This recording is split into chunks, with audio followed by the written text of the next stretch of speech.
afternoon, ladies and gentlemen. I'm Juliana.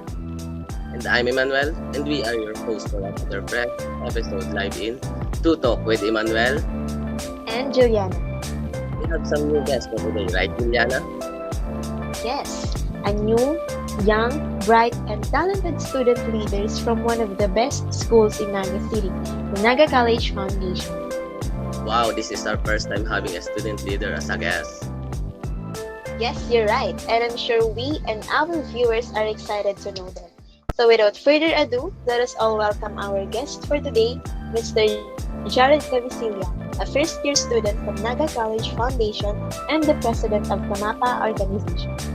Our second guest for today is Ms. Cherry Ann Clacasio, a first-year student also from NCF and the vice president of Kamapa Organization.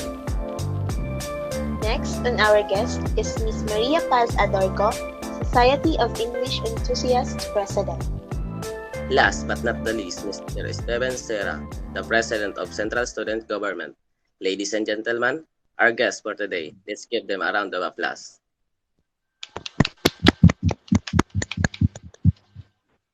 Before we go with our first segment, let me ask Cherry Ann Clasio. Miss Clasio, can you tell us about the life of being student leader? Is it stressful?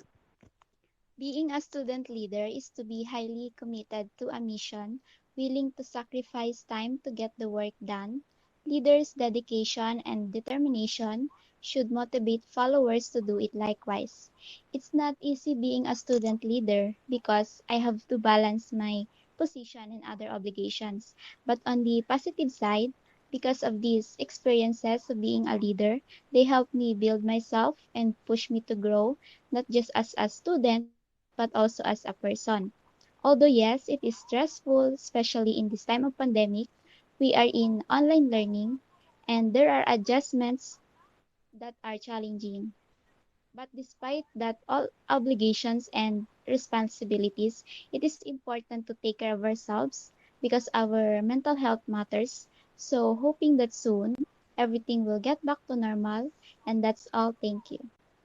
Thank you so much, Miss Clasio. How about you, Miss Maria Paz? What is your great experience of being student leader?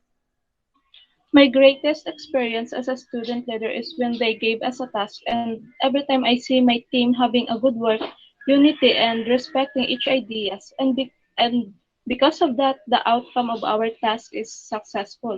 And I felt proud because as a leader, I know that I'm able to do my duty as a student leader. Thank you so much, Miss Clasio and Miss Adorgo. Miss Juliana? Thank you so much for sharing your wonderful experiences. Now, after hearing the experiences of our lovely guests, let us go on with our first segment. In this segment, we will hear their opinions and ideas asked by other students from their school. So, here it is.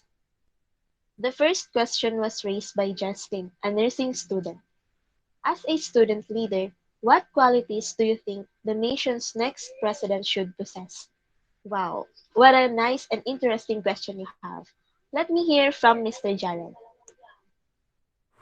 Thank you for that wonderful question. Well, I think that the next president should be caring because a concerned person will do anything to make things better. Like President Zelensky, even though he doesn't have a political background, he is still leading his people in this war against Russia.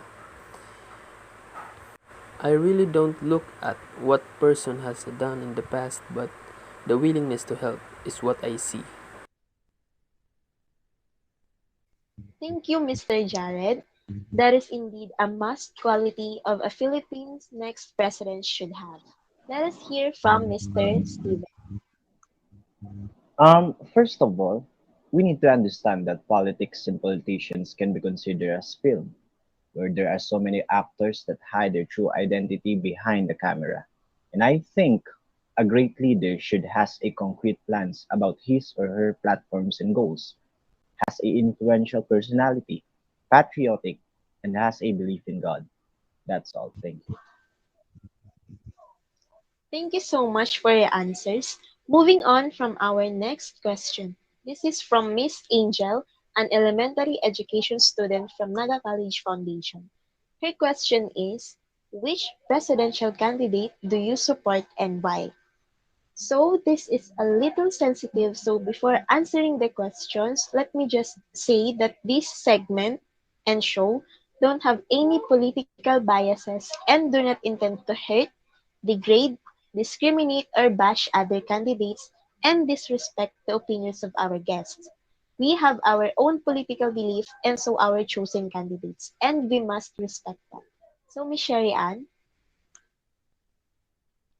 Vice President Leni Robredo is the presidential candidate that I support for the 2022 election. I believe that Vice President Leni is our best hope to turn the tide and bring back people's trust in government and in order to restore and sustain vigor in people's lives and livelihoods. Robredo has a proven track record of hands-on leadership and good governance, as evidenced by the efficient and responsive programs of the Office of the Vice President throughout the pandemic. Robredo's good governance is the antidote this country needs. Her leadership will also lend our country much needed credibility on the world stage. The country needs a candidate who is tested, strong, and consistent. Vice President Leni Robredo has proven her competence, efficiency, and consistency. From the start of her being the second highest official of the land, she has very ably and continuously embarked on various projects that benefit those who are largely ignored by the government. She has been doing this even if Duterte himself keeps on putting her aside and worse, vilifying her. Despite being the target of disinformation by this administration's troll army, Vice President Robredo has proven her mettle as a strong person, able to withstand and ward off all negativity and malice thrown her away while doing good work for the people. As of this time, among the possible presidential candidates, it is Vice President Leni Robredo who enjoys the best standing in the community of nations. Leni Robredo is the president we need, so we should all hashtag choose Leni, hashtag the last man standing is a woman. Thank you. thank you so much, Miss Sherry Ann. How about you, Miss Adorco? Um, I will support VP Leni Robredo because she's competent and she have a legislative background. She also excels in executive work before as a congresswoman. And aside from that, there's a lot of people she helped. And I trusted her because I know that she's able to do her duty as a president of our country. That's all. Thank you so much for your beautiful answers. Again, please respect their opinions. For our last and final question to Mr. Jared, the question is from Miss Kyla Botin, an English major education student. Her question is, how important it is to take sides? It's very important to take sides. As a matter of fact, it's very crucial in any circumstance because a person will never say something bad on his side. If we don't look at both sides, we will be biased because maybe the other side has his own reason or maybe the other side twist the story. That's why it's very important to know both sides. Thank you so much for the insightful responses of our student leader. I hope our viewers also learned something from our guests. Now, moving on to our next and final segment. It's called Spill or Sell. For this segment, we will be providing characteristic, activities, and fun fact about the presidential candidate. And our guests should guess which presidential candidate is it. So for now, our first question is, a 2022 presidential candidate who is economic and law graduate. Please show your answer in 5, 4, 3, 2, 1, go. Wow, all of them got correct answer. Well, Lena Robredo has a degree in economics from UP and law degree in University of Nueva Cáceres. So, let's move on to our second question. Who is this candidate who is called user-friendly? 5, 4, 3, 2, 1. Show your answer. Another correct answer from our guest.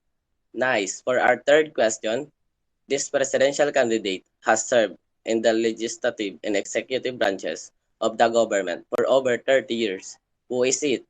5, 4, 3, 2, 1. Show your answer. Again, correct answer from our guest. So nice to see. Let's move on to our second to the last question. He is a Filipino professional boxer who rose from poverty and became the Senator of the Philippines. 5, 4, 3, 2, 1. Show your answer. Yes, you got it right. Now, for our last question, who is this presidential candidate and former governor of Ilocos Norte and transformed the province into a first-class province of international acclaim? 5, 4, 3, 2, 1. Flash your answer. Congratulations to our guests, and all of you got correct answer. Seems like a student leader have been researching, which is great, right, partner? Yes, you're right, partner. And they did not only search or acknowledge their chosen candidates, but others as well, which is amazing. And I hope our Tutok Nation get to know more about the 2022 presidential candidates. That's all for today. Tune in tomorrow for the latest and fresh fun chicas in Tutok with Juliana. And Emmanuel. Nice to see you, everyone.